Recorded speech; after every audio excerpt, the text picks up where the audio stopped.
உலகெங்கும் வாழும் என் இனிய தமிழ் நெஞ்சங்களுக்கு இயற்கை ஜோதிடம் சார்பாக என் இதயங்கனிந்த வணக்கத்தை தெரிவித்துக் கொண்டு காலதாமதமாக ஆகக்கூடிய திருமணத்தை பற்றி நம்ம பார்க்க இருக்கிறோம். ஒரு சிலருக்கு ஒரு திருமணம், 2 திருமணம் என வரிசையாக அடுத்தடுத்து திருமணம் ஆகிக்கொண்டே இருக்கும்.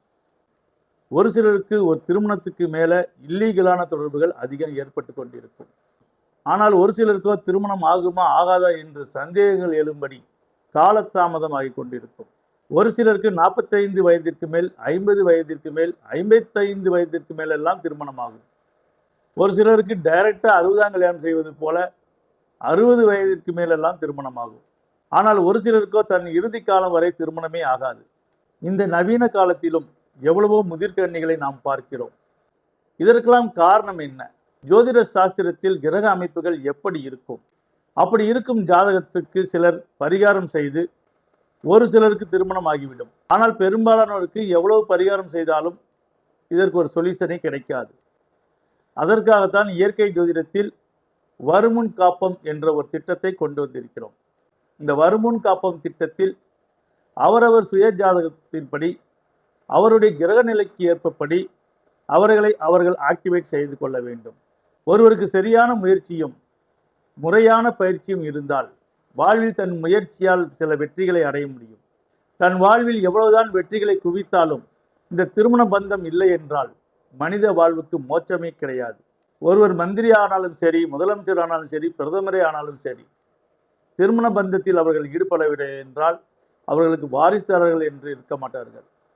ஆக மனித வாழ்க்கையே வாழையடி வாழையாக வாழ்வதுதான் மனித வாழ்க்கை. வாழ்க்கை வாழ்வதற்கே. இதை புரியாமல் சிலர் எனக்கு ஜோதிடத்து மேல் நம்பிக்கை இல்லை என்றெல்லாம் சிலர் இருக்கலாம். சிலர் ஜோதிடத்து மேல் நம்பிக்கை இருந்தும் சில ஜோதிடரால் கைவிடப்படலாம். சில ஜோதிட குருமார்கள் தவறான பரிகாரத்தை சொல்லி அந்த பரிகாரம் செய்தும் உங்களுக்கு மனவேதனையால் ஜோதிடத்தை நீங்கள் வெறுக்கலாம். ஆனால் ஜோதிடம் என்பது காலசாஸ்திரம், ஒரு கணக்கியல். இந்த ஜோதிடம் என்பது முறையாக ஒரு கல்வியாகும். இந்த கல்வியை யாரெல்லாம் சரியாக உணர்கிறார்களோ அவர்கள் பரிகாரம் பூஜை என்று ஏமாற மாட்டார்கள். இந்த வருமுன் காப்பம் திட்டத்தில் பரிகாரமும் கிடையாது, பூஜை செலவும் கிடையாது, எந்த ஒரு பிளாக் மேஜிக்கும் கிடையாது. அவரவர் சுய வாழ்க்கையில் பிராக்டிக்கலான பயிற்சி தான் நம்ம கொடுத்து கொண்டிருக்கிறோம். இந்த ஜோதிடத்தை உலக மக்கள் அனைவருக்கும் ஜாதி பேதமின்றி, இஸ்லாமாக இருந்தாலும் சரி, இந்துவாக இருந்தாலும் சரி, கிறிஸ்டியனாக இருந்தாலும் சரி, அவரவர் பிறப்பின் அடிப்படையை தெரிந்து கொண்டு உங்களுடைய சுயநிலைக்கேற்ப சில விஷயங்களை நீங்கள் ஃபாலோ செய்து வந்தால் நிச்சயமாக முயலாமை என்பதுதான் மிகப்பெரிய ஒரு ஆமை. முயன்றால் வாழ்வில் என்றென்றும் வெற்றி உண்டு என்பதை நினைவில் வைத்துக்கொண்டு இந்த வருமுன் காப்பம் திட்டத்தில் யாரெல்லாம் இணைகிறார்களோ, திருமண ஆனவர்களும் சரி, திருமணம் ஆகாதவர்களும் சரி, சிறு வயது குழந்தை முதலே இதில் இணைந்து விட்டால் வாழ்க்கையில் பல விஷயங்களை நீங்கள் தெரிந்து கொள்ளலாம். அதே போல் வயோதிக காலத்தில் தான் இந்த வீடியோவை நான் பார்க்கிறேன். எனக்கு 60 வயதாகிவிட்டது, 80 வயதாகிவிட்டது, நான் வருமுன் காப்பம் திட்டத்தில் இணைந்து கொள்ளலாம் என்றால் நிச்சயமாக இணைந்து கொள்ளலாம். ஒரு சிலர் சொல்லுவார்கள் வயதாகிவிட்டால் ஜாதகம் செல்லாது என்று. நாம் உயிர் இருக்கும் வரை, நம் மூச்சு இருக்கும் வரை, இந்த உடல் இந்த மண்ணு மேல் இருக்கும் வரை நம்ம ஜாதகம் நமக்கு செல்லும். லக்னம் என்பது ஆன்மாகும், ராசி என்பது நம்மளுடைய உடல் ஆகும். அந்த ராசியில் இருக்க சந்திரன் நம்ம மனதுக்கு சொந்தக்காரகன், நம்ம அழகுக்கு சொந்தக்காரகன், நம்ம தேக உடலுக்கு சொந்தக்காரகன் இந்த சந்திரன். இப்படி 9 கோள்களுக்கும் நம் உடல் அமைப்புகள், அவயங்கள் அனைத்தும் ஒத்துப்போகும். இந்த உலகம் என்பது பேரியக்கம், வானவில் சாஸ்திரத்தை அடிப்படையாக கொண்டது. இந்த வானிலையின் ஆய்வுதான் இந்த ஜோதிட பொக்கிஷமாகும். ஜோதிடம் என்றாலே ஜோ என்றால் ஒளி, திடம் என்றால் மனது. யார் ஒருவர் தன் மனதை ஒளியாக மாற்றிக்கொள்கிறார்களோ அவர் வாழ்வில் எவ்வளவு பிரச்சனைகள் வந்தாலும் அந்த ஒளியில் எந்த இருளும், ஏனென்றால் எந்த ஒரு இருளாக இருந்தாலும் ஒரு தீக்குச்சி வெளிச்சம் போதும் அந்த இருளை விரட்ட. அதே போல் தீக்குச்சி ஒளியாக இந்த வருமுன் காப்பம் திட்டம் உங்களுக்கு இந்த ஜோதிட பொக்கிஷமாக இயற்கை ஜோதிடத்தில் நாம் வழங்கி கொண்டிருக்கிறோம். வருமுன் காப்பம் திட்டத்தை பற்றி விரிவாக்க சொல்றாங்க என்றால் இந்த வீடியோ ரொம்ப லெங்தாக போய் கொண்டிருக்கும். அதனால் வருமுன் காப்பம் திட்டம் என்றால் என்னவென்று நீங்கள் தெரிந்து கொள்ள வேண்டும் என்றால் இந்த ஸ்கிரீனில் தெரிகிற நம்பருக்கு கால் பண்ணி அவரவர் தனிப்பட்ட முறையில் நீங்கள் நிதானமாக தெரிந்து கொள்ளலாம். உங்கள் கேள்விகள் அனைத்துக்கும் இலவசமாக பதில் அளிக்கப்படும். இதற்காக எந்த கட்டணமும் இல்லை. ஆனால் வருமுன் காப்பும் திட்டத்தில் நீங்கள் இணைவதற்கு குரு காணிக்கையாக கட்டணம் செலுத்த வேண்டும். சரி, ஏன் காலதாமதமாக திருமணம் ஆகிறது? சிலர் வாழ்க்கையில் திருமணம் ஆவதற்கு காலதாமதம் ஆகக்கூடிய கிரக நிலைகள் எப்படி இருக்கும்? ஒருவரின் சுய ஜாதகத்தில் லக்னம் என்பது மிக அடிப்படையான ஒரு விஷயம். லக்னம் பாதித்து விட்டால் அவர் வாழ்வில் எந்த அதிர்ஷ்டத்தையும் அடைய முடியாது. அதேபோல் ராசி அதிபதி சந்திரன். ஒருவர் சுயஜாதகத்தில் சந்திரன் பாதிக்கப்பட்டால் மனவேதனைக்கு சொந்தக்காரராகி விடுவார்கள். சிலருக்கு முக அழகே போய்விடும், தேஜஸ் குறைந்துவிடும். ஏனால் முகத்தில் விரக்தி ஏற்பட்டுவிடும். எதிலும் தோல்வி ஏற்படும் போது தன்னை போல முகம் விரக்தியாகிவிடும், முகம் சோர்ந்துவிடும். ஆனால் பார்ப்போர் கண்களுக்கு அந்த விரக்தி தெரியாது. இவன் பார்ப்பதற்கு உண்மை என்று இருக்கிறான், குரங்கு மூஞ்சியாட்ட இருக்கிறான், எப்போ பார்த்தாலும் மூஞ்சி சிடு மூஞ்சியா வைத்திருக்கிறான் என்று நினைப்பார்கள். இதைத்தான் நம் முன்னோர்கள் சொல்வார்கள், தலைவலியும் தரித்திரமும் தனக்கு வந்தால்தான் தெரியும் என்று. லக்னத்துக்கு அடுத்தது 2ஆம் இடம். இந்த 2ஆம் இடம் ஒருவருக்கு பாதிக்கப்பட்டாலும் அவருக்கு எவ்வளவு சம்பாதித்தாலும் வருமானம் வராது. அதே போல குடும்பத்தில் நிம்மதி இருக்காது. இவர்களுடைய சொற்கள் அந்த குடும்பத்தில் எடுபடாது. சிலருக்கு குடும்பத்தில் சொற்கள் எடுபடாது, ஆனால் வெளி உலகத்தில் அவர்கள் பிரகாசமாக இருப்பார்கள், அவர்கள் சொல்லை மதிப்பார்கள். இதற்கு அடுத்தது 4ஆம் இடம். 4ஆம் இடம் என்பது ஒருவருடைய சுக துக்கஸ்தானம். இந்த 4ஆம் இடம் பாதிக்கப்பட்டால் அல்லது 4ஆம் அதிபதி பாதிக்கப்பட்டாலும் இவர் வாழ்வில் சுகம் என்பது சுத்தமாக காண முடியாது. வாழ்நாள் பூரா இவர்கள் உழைத்து கொண்டே இருக்கணும். வயோதிக காலத்திலும் இவர்கள் உழைத்தே தான் சாப்பிட வேண்டும் இந்த 4ஆம் இடம் பாதிக்கப்பட்டால். அதே போல் 7ஆம் இடம்.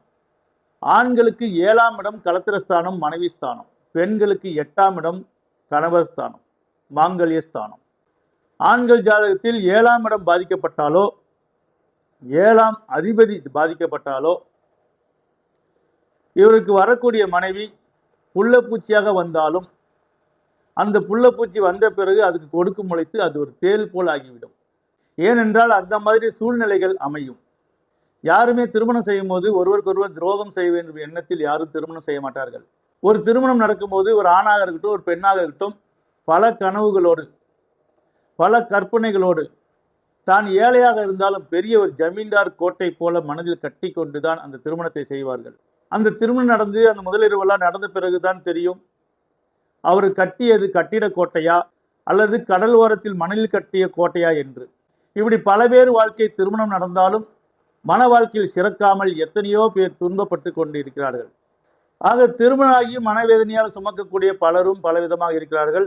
ஆனால் சிலருக்கு திருமணமே ஆகாம மனவேதனையில் இருக்கக்கூடியவர்களுக்கு இந்த வீடியோ.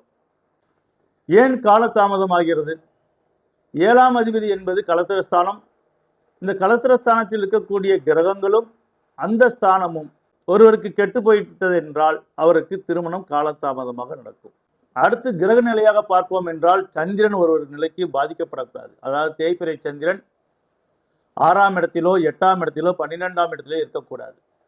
அப்படி இருந்தாலும் இவர்களுக்கு திருமணம் ஆனாலும் மனவேதனைக்கு சொந்தக்காரர் ஆவார்கள்.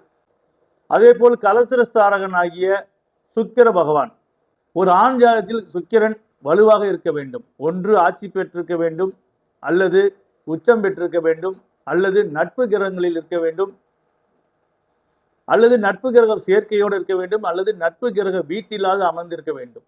அப்பொழுதுதான் இவருக்கு வரக்கூடிய மனைவி இவர்களுக்கு எப்பொழுதும் பாதுகாப்பாகவும் இவருக்காகவே அவர்கள் வாழ்வார்கள். மன வாழ்க்கை சிறப்பாக இருக்கும். அந்த சுக்கிரன் நீச்சமாகவோ பகை கிரகங்களோடு இருந்தால் வரக்கூடிய மனைவியால் நிம்மதி ஏற்படாது. பகை கிரகங்களோடு இருந்தால் நிச்சயம் அந்த மனைவிக்கு அடுத்த தொடர்பு ஏற்படக்கூடிய சூழ்நிலைகள் உருவாகும். சாதாரண சொல்லிவிடலாம், ஒருத்தர் இன்னொருத்தர் இருந்து இன்னொருத்தர் போயிடுறாங்களே அப்படின்னு சொல்லிடலாம். ஆனால் அதற்கெல்லாம் அவர்கள் காரணம் அல்ல, அவர்களுடைய பிறப்பின் அடிப்படை தான் காரணம். அதே போல கோச்சார தசாபுத்திகள் காரணம். அதே போல் சுபகிரகங்கள் என்று அழைக்கப்படுகிற குரு பகவானும் சரி, புதன் பகவானும் சரி, சுக்கிர பகவானும் சரி 7ஆம் இடத்தில் தனித்து இருக்கக்கூடாது. 7ஆம் இடத்தில் சுக்கிரன் இருந்து அதை குரு பார்த்தால் ஒரு சிலருக்கு சிறு வயதிலே திருமணமாகிவிடும். ஆனால் ஒரு சிலருக்கு காலதாமதமானாலும் திருமணமாகிவிடும். ஆனால் சுக்கிரன் மட்டும் இருந்து குரு பார்வை பெறாமல் இருந்தால் அல்லது லக்ன சுபர்கள் பார்வையை பெறாமல் இருந்தால் சிலருக்கு திருமணமே ஆகாமல் கூட போய்விடும். சிலருக்கு வயோதிக காலத்தில் திருமணம் ஆகும். அதே போல் குரு பகவான் 7ஆம் இடத்தில் இருந்து லக்ன சுபர்கள் அந்த குருவை பார்க்க வேண்டும். பொதுவாக குரு பார்த்தால் கோடி நன்மை, குரு இருக்கும் இடம் பாழா போகும் என்று கேள்விப்பட்டிருப்பீர்கள். பல ஜேடு குருமார்களும் இதை சொல்லியிருப்பார்கள். ஆக குரு 7ஆம் இடத்தில் இருந்தால் கூட்டு தொழில் நல்லா இருக்கும், வெளி சமுதாயத்தில் நல்ல மதிப்பு மரியாதை கிடைக்கும், பல விஷயங்களில் வெற்றி கிடைக்கும். ஆனால் மன வாழ்க்கையில் வெற்றி கிடைக்காது. அப்படி குரு பகவான் தனித்து 7ஆம் இடத்தில் இருந்தாலும் லக்னத்துக்கு சுபர் கிரகம் என்று சொல்லக்கூடிய சுபகிரகங்கள் பார்வை பெற்றால் இவருக்கு நிச்சயம் திருமணமாகும். ஆனால் கொஞ்சம் காலதாமதமாக நடக்கும். அதுவே சுக்கிரன் பார்வை பெற்றால் சிறு வயதிலே திருமணமாகிவிடும். அதே போல தேய்பிறை சந்திரனும் 7ஆம் இடத்தில் இருந்தால் தனக்கு வரக்கூடிய மனைவி கடுகடுவென சிறுசிறுவென ஆகிவிடுவார்கள். சிலரை பார்க்க பார்க்க பிடிக்கும், சிலரை பார்க்க பார்க்க வெறுப்பு வரும் என்பார்கள். ஆக 7ஆம் இடத்தில் தேய்பிறை சந்திரன் இருந்தால் இவர் முகத்தை பார்க்க பார்க்க இவர்களுக்கு வரும் மனைவிக்கு மிக கோபம் ஏற்படும், விரக்தி நிலை ஏற்படும். ரேவதியும் மோகனும் நடித்த படம், அந்த படத்தில் ரேவதி சொல்வார், நீங்கள் தொட்டா கம்பளி பூச்சி ஊறுவது போல இருக்குது என்று. அந்த படம் பேர் மௌனராகம் என்று நினைக்கிறேன், படம் பேர் மறந்துவிட்டேன். அந்த மாதிரி அந்த மனைவிக்கு அவரை பார்த்தால் வெறுப்பு ஏற்படும். ஆக பார்க்க பார்க்க வெறுப்பு ஏற்படக்கூடிய ஜாதகம் யார் என்றால் 7ஆம் இடத்தில் தேய்பிறை சந்திரன் உள்ள ஜாதகம். அதே போல் 7ஆம் இடத்தில் சூரியன் தனித்து இருந்தாலும் இவர்கள் காலதாமதமாகத்தான் திருமணம் ஏற்படும். சூரியன் அங்கு இருந்து லக்ன சுபர்கள் பார்வை பெற்றால் இவர்களுக்கு ஒரு திருமணம் அல்ல, அடுத்து திருமணம் ஏற்படும். அதே போல் 7ஆம் இடத்தில் வளர்ப்பிறை சந்திரன் இருந்து லக்ன சுபர்கள் பார்வை பெற்றால் அழகான மனைவி கிடைக்கும். அழகான மனைவி கிடைத்தாலும் இல்லீகலான தொடர்புகள் ஏற்பட்டு கொண்டிருக்கும். அதே போல 7ஆம் இடத்தில் குரு சுக்கிரன் சேர்ந்து இருந்தால் இவர்களுக்கு எண்ணிலடங்காத வாழ்க்கை துணை கிடைத்து கொண்டே இருக்கும். அடுத்தடுத்து ஒரு வாழ்க்கை துணை கிடைக்கும். சென்ற இடமெல்லாம் சீரும் சிறப்பாக இருக்கும். இவனுக்கு எங்கேயோ மச்சா எங்க போனாலும் பெண்கள் வசியமாகி விடுகிறார்கள் என்றால் 7ஆம் இடத்தில் குருவும் சுக்கிரனும் இருந்தால் நிச்சயம் நடக்கும். 7ஆம் இடத்தில் சுக்கிரன் இருந்து குரு பார்த்தால், அல்லது குரு இருந்து சுக்கிரன் பார்த்தால், சந்திரன் இருந்து சுக்கிரன் பார்த்தால், சூரியன் இருந்து சுக்கிரன் பார்த்தால் நிச்சயம் இது மாதிரி விஷயங்கள்லாம் அவர்கள் அடுத்தடுத்து மனைவி ஸ்தானத்தில் சிலர் கிடைத்து கொண்டே இருப்பார்கள். ஆக மனைவி ஸ்தானம் என்பது ஒருவருக்கு மட்டும்தான், மற்றது வரதெல்லாம் இல்லீகல் என்றுதான் நம் நாட்டின் கலாச்சாரம். எது எப்படியோ அவர் இன்பமாக வாழக்கூடியவர்களாக இருப்பார்கள். ஆனால் அந்த இன்பத்தை துளி கூட காணாமல் விரக்தியில் வாடுபவர்களை பற்றி தான் இந்த வீடியோவில் பார்க்க போகிறோம். ஒருவருக்கு 5ஆம் இடம் நீசமாகிவிட்டால் அந்த 5ஆம் அதிபதி நீசமாகி காதலால் எதிர்ப்பு வந்து, அதாவது காதலிக்கும் போதே சிலர் வன்மையாக இவர்களை கொன்று விடுகிறார்கள் அல்லவா, அந்த மாதிரி அந்த 5ஆம் இட அதிபதி நீசமாகி 12ஆம் இடத்திலோ 8ஆம் இடத்திலோ இருந்து விட்டால் அந்த காதலாலே இவர்களுக்கு மரணம் ஏற்படும். அதுவே 5ஆம் இடத்து அதிபதி உச்சமாகவோ ஆட்சி பெற்று இருந்தால் காதலில் வெற்றி பெற்று விடுவார்கள். ஆண் ஜாதகத்தில் சுகஸ்தானமான 4ஆம் இடத்திலும் சரி, தொழில் ஸ்தானமான ஜீவஸ்தானமான கர்மஸ்தானமான 10ஆம் இடத்தில் சந்திரன் இருந்தாலும் சரி, தொழிலில் வெற்றி பெறலாம், ஆனால் திருமண வாழ்க்கையில் வெற்றி பெற முடியாது. அதுவும் தேய்பிறை சந்திரனாக இருந்து விட்டால் மிக மிக காலதாமதம் ஏற்படும். அதோடு கேது பகவான் இருந்து விட்டால், இந்த 4ஆம் இடத்தில் சந்திரன் கேது அல்லது 10ஆம் இடத்தில் சந்திரன் கேது இருந்து விட்டால் இவர்களுக்கு வயோதிக காலத்தில் தான் திருமணம் ஆகும். மேசராசி பிறந்தவர்களுக்கும் சரி, சிம்ம ராசியில் பிறந்தவர்களுக்கும் சரி, கன்னி ராசியில் பிறந்தவர்களுக்கும் சரி, தனுசு ராசியில் மற்றும் மகர ராசியில் பிறந்தவர்களுக்கும் சரி, இந்த ராசிகளில் சுக்கிரன் இருந்து கேது பார்வை பெற்றாலும் கேது சேர்க்கை பெற்றாலும் திருமணம் நிச்சயம் காலதாமதமாகத்தான் ஆகும். அதே சமயம் சுக்கிரன் இருந்து கேது பார்வை அல்லாமல் உங்கள் லக்ன சுபர் பார்வை பெற்றால் சிறு வயதிலே திருமணமாகிவிடும். லக்னாதிபதி 7ஆம் அதிபதி சுக்கிரன் இந்த 3 கிரகங்களும் ஒரே இடத்தில் இருந்து ராசி அதிபதியான சந்திரன் சரராசி என்ற ராசி கட்டத்தில் இருந்தால் நிச்சயம் உங்கள் திருமணம் காலதாமதமாகும். அதே போல லக்னாதிபதியும் 7ஆம் அதிபதியும் 12ஆம் வீட்டில் இருந்து எதிர்மறையான பாவகிரகங்களுக்கு சேர்க்கை பெற்று சந்திரனும் தேய்பிறையாக இருந்தால் சிலருக்கு திருமணம் ஆகுமோ ஆகாதோ என்ற கேள்விக்குறியாகிவிடும். அந்த அளவுக்கு எத்தனை முறை பெண் பார்த்தாலும் அவர்களுக்கு செட்டே ஆகாது. ஆனால் அப்படி உள்ளவருக்கும் இந்த வருமுன் காப்போம் திட்டத்தில் சொல்யூஷன் இருக்கிறது. அதனால் இந்த வீடியோ கடைசி வரை பொறுமையாக பாருங்கள். 7ஆம் இடத்தில் உங்களுக்கு எதிர்மறையான பாவகிரகங்கள் இருந்தாலும் அல்லது அந்த வீட்டில் எதுவுமே இல்லாமல் 7ஆம் வீடு சுத்த வீடு என்பார்கள். அப்படி சுத்தமாக இருந்தும் பாவகிரகங்கள் 3ஆம் பார்வையாகவோ 4ஆம் பார்வையாகவோ 8ஆம் பார்வையாகவோ 7ஆம் பார்வையாக பார்வை பெற்றாலும் அது சுத்த ஜாதகம் அல்ல. 7ஆம் இடத்தில் கிரகம் இல்லாமல் இருப்பது நல்லது என்பார்கள். ஆனால் 7ஆம் இடத்தில் கிரகம் இல்லாமல் இருந்தாலும் அந்த 7ஆம் இடம் பாவ கிரகங்கள் பார்வை பெறாமல் இருக்க வேண்டும். அப்படி 7ஆம் இடத்தில் கிரகம் இல்லை என்றாலும் பாவ கிரகங்கள் பார்வை இருந்தால் திருமணத்துக்கு காலதாமதம் ஆகும். 7ஆம் அதிபதி 12இல் இருந்தும் ராசி அதிபதியான தேய்பிறை சந்திரனும் லக்னாதிபதியும் 7இல் இருந்தாலும் திருமணத்துக்கு காலதாமதம் ஆகும். சந்திரனும் சுக்கிரனும் ஒரு ராசியில் இணைந்து லக்னத்துக்கு 7ஆம் வீடாக செவ்வாய் பகவானின் வீடாக மேச ராசியாக அமைந்தாலும் இவர்களுக்கு காலதாமதமாகும். அதே போல செவ்வாய் பகவான் வீடாக விருச்சிக ராசி வீடாக இருந்தாலும் இவர்களுக்கு காலதாமதமாகும். அதே போல் சந்திரனும் சுக்கிரனும் இணைந்திருந்து கர்மஸ்தானக்காரனாகிய சனி பகவான் வீடாகிய மகர ராசியாக இருந்தாலும் இவர்களுக்கு காலதாமதமாகும். அதே போல சந்திரன் சுக்கிரன் ஒரு ராசியில் இணைந்து லக்னத்துக்கு 7ஆம் இடமாக சனி பகவான் ஆளக்கூடிய கும்பராசியாக இருந்தாலும் காலதாமதமாகும். இதை விரிவாக சொன்னோம் என்றால் துலாம் ராசிக்கு 7ஆம் இடம் மேசராசி, துலாம் ராசியில் சந்திரனும் சுக்கிரனும் இருந்து 7ஆம் இடம் மேசராசியாக இருக்கும் பட்சத்தில் இவருக்கு திருமணம் காலதாமதமாகும்.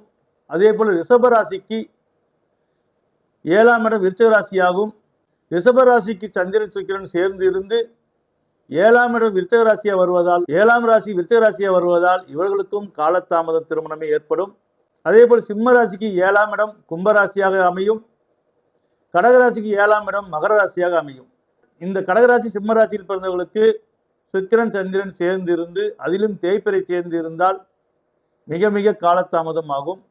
களத்திர ஸ்தானம் ஆகிய சுக்கிர பகவான் ஆண் ஜாதகத்தில் நீச்சமடைந்து 6, 8, 12இல் இருந்தாலும் திருமணம் காலதாமதமாக தான் நடைபெறும். அப்படி இருந்தும் ஏதோ கிரகவசத்தால் சிலருக்கு திருமணம் ஆனாலும் தனக்கு வரக்கூடிய மனைவி இளம் வயதில் இறந்து விடுவார்கள். இதற்கும் வருமுன் காப்போம் திட்டத்தில் சொல்யூஷன் இருக்கிறது. அதே போல 7ஆம் இடத்தில் புத்திக்காரகனாகிய புதன் பகவான் இருக்கக்கூடாது. அப்படி புதன் பகவான் இருந்து லக்ன சுபர்கள் அந்த புதனை பார்த்தால் சிலருக்கு காலதாமதமாக திருமணம் ஏற்படலாம். 7ஆம் இடத்தில் புதன் பகவான் இருந்து சுபகிரகம் பார்வை இல்லை என்றால் சிலருக்கு திருமணமே ஆகாமலும் போய்விடும். செவ்வாயும் சனியும் சேர்ந்து சந்திரனுக்கு 7ஆம் இடத்தில் இருந்தாலும் திருமணம் தாமதமாகும். அதே போல சனியும் செவ்வாயும் சேர்ந்து சுக்கிரனுக்கு 7ஆம் இடத்தில் இருந்தாலும் காலதாமதமாகும். இந்த செவ்வாய் சனியும் சேர்ந்து இருப்பவர்களுக்கு திருமணம் ஆகியிருந்தாலும் ஒருவர் சுய ஜாதகத்தில் செவ்வாய் சனி எங்கே சேர்ந்து இருந்தாலும் திருமணத்துக்கு பிறகு கணவன் மனைவிக்குள் வேற்றுமைகள் ஏற்படும், ஒற்றுமைகள் குறையும், கருத்து வேற்றுமைகள் வந்து ஒரே வீட்டில் இருந்து கூட மன வாழ்க்கை சிறக்காமல் இருக்கும். அப்படி உள்ளவர்களுக்கும் இந்த வருமுன் காப்போம் திட்டத்தில் சொல்யூஷன் இருக்கிறது. ஆக சூரியன் செவ்வாய் சனி இந்த மூன்றும் சேர்ந்து இருந்து 12ஆம் இடத்தில் தேய்பிறை சந்திரன் இருந்தாலும் சரி, 10ஆம் இடத்தில் தேய்பிறை சந்திரன் இருந்தாலும் சரி, 5ஆம் இடத்தில் தேய்பிறை சந்திரன் இருந்தாலும் சரி, இவர்கள் திருமணம் என்பது காலதாமதமாகும். செவ்வாயும் சனியும் சேர்ந்து 7ஆம் இடத்தில் இருந்து லக்னம் சுபகிரகமாக இருந்தால் அல்லது லக்னத்தை சுபகிரகங்கள் பார்த்தால் தன்னை விட வயதான ஒரு பெண்ணை திருமணம் செய்யக்கூடிய நிலைகள் ஏற்படும். 7ஆம் இடத்தில் செவ்வாய் சனி இருந்து லக்னத்தை சுபகிரகங்கள் பார்வையில்லை என்றால் இவர்களுக்கு திருமணமே நடக்காது. அப்படியே திருமணம் நடந்தாலும் வெட்டுக்குத்தில் போய் முடியும். 7ஆம் இடத்தில் செவ்வாய் சனி இருந்து லக்னாதிபதியை அல்லது லக்னத்தை சுபகிரகங்கள் பார்வையிட்டால் தன்னை விட வயதில் மூத்த பெண்ணை இவர்கள் திருமணம் முடிப்பார்கள். வீடியோ அதிகமாக லெங்தா போகிறது என்பதால் இது பாகம் 1ஆக எடுத்துக்கொண்டு அடுத்து பாகம் 2இல் இன்னும் இதை பற்றி முழுமையாக சொல்ல இருக்கிறோம். இந்த பதிவை பார்த்தவர்கள் பாகம் 2ஐ பார்த்தால்தான் உங்களுக்கு இது முழுமையாக புரிய வரும். ஒரு சிலர் திருமணம் தனக்கு வேண்டாம் வேண்டாம் என்று தட்டி கழித்து கொண்டே வருவார்கள். ஒரு சிலருக்கு திருமணம் அவர்கள் செய்து கொள்ளுகிறேன் என்றாலும் யாராவது ஒருவர் வீட்டில் சதி செய்து கொண்டிருப்பார்கள். ஒன்று தன் தந்தையே அவர்களுக்கு திருமணம் செய்து வைக்காமல் இருப்பார்கள், இல்லை மாமா சதி செய்வார்கள், அல்லது மைத்துனன் சதி செய்வார், அல்லது தம்பிக்காரன் சதி செய்வான், அல்லது அண்ணக்காரன் சதி செய்வான், இல்லை அக்கா தங்கை சதி செய்வார்கள், அல்லது தாயே தன் மகன் இன்னும் கொஞ்சம் உழைத்து கொடுக்க வேண்டும் என்று அவர் இந்த திருமணத்தை காலதாமதமாக நடத்தி வைப்பார். அல்லது ஜாதகரே தன் வாழ்வில் இன்னும் கொஞ்சம் வசதி வரணும், ஒரு இலக்கை அடைய வேண்டும், படித்து முடிக்க வேண்டும், வேலையில் வெற்றி பெற வேண்டும், வேலையில் வெற்றி பெற்று ஒரு வீடு கட்டிய பிறகுதான் திருமணம் செய்ய வேண்டும் என்றெல்லாம் தனக்குத்தானே வேலி போட்டு இந்த திருமணத்தை காலதாமதம் ஆகுவதற்கு இவர்களே ஒரு காரணியாக இருப்பார்கள். அப்படி உள்ளவர்களுக்கும் இந்த பதிவில் நல்ல ஒரு சொல்யூஷன் இருக்கிறது. இந்த பதிவை ஒரு பாகமாக இன்றோடு முடித்துவிட்டு அடுத்து இரண்டாம் பாகத்தில் இதற்கு உண்டான சொல்யூஷன் கிடைக்கும். பொறுமையாக இரண்டாம் பாகத்தை பார்த்து உங்கள் வாழ்வில் வெற்றி இலக்கை அடைந்து கொள்ளுங்கள். உங்கள் வீட்டில் யாராவது திருமணமாகாமல் வெகு நாட்களாக தள்ளி போகிறது என்றால் அதுக்கு அவர் காரணமாக இருந்தாலும் சரி, இல்லை யாரு காரணமாக இருந்தாலும் சரி. ஏனென்றால் கிரகங்கள் தான் அது முடிவு செய்யும். அவனின்றி அணுவும் அசையாது. ஆனால் இறைவன் விதி என்று ஒரு விஷயத்தை கொடுத்தாலும் அதில் மதி என்ற ஒரு விஷயத்தையும் நமக்கு கொடுத்திருக்கிறான். எப்படிப்பட்ட விதியையும் மதியால் வெல்ல முடியும். அதுதான் முயற்சி. அந்த முயற்சியை முறையாக பயிற்சி செய்தால் நிச்சயம் வாழ்வில் ஜெயிக்கலாம். ஒரு சில விஷயங்கள் நாய்வாலை நிமித்த முடியாது என்பது போல விதி கதி என்ற நிலைக்கு போய்விட்டால் அந்த கதிதான் உலகமாக மாறிவிடும். ஆக விதி மதி கதி என்ற 3 நிலைகளை நாம் அலசி பார்த்து ஆராய்ந்து வாழ்வில் வெற்றி பெற வேண்டும். ஆக இதற்கு உண்டான இரண்டாம் பதிவையும் நீங்கள் பார்த்து வாழ்வில் வெற்றி பெறுங்கள் என சொல்லி அடுத்த பதிவில் சந்திப்போம் என சொல்லி மீண்டும் அனைவருக்கும் என் நெஞ்சார்ந்த வணக்கத்தை தெரிவித்துக் கொள்கிறேன்.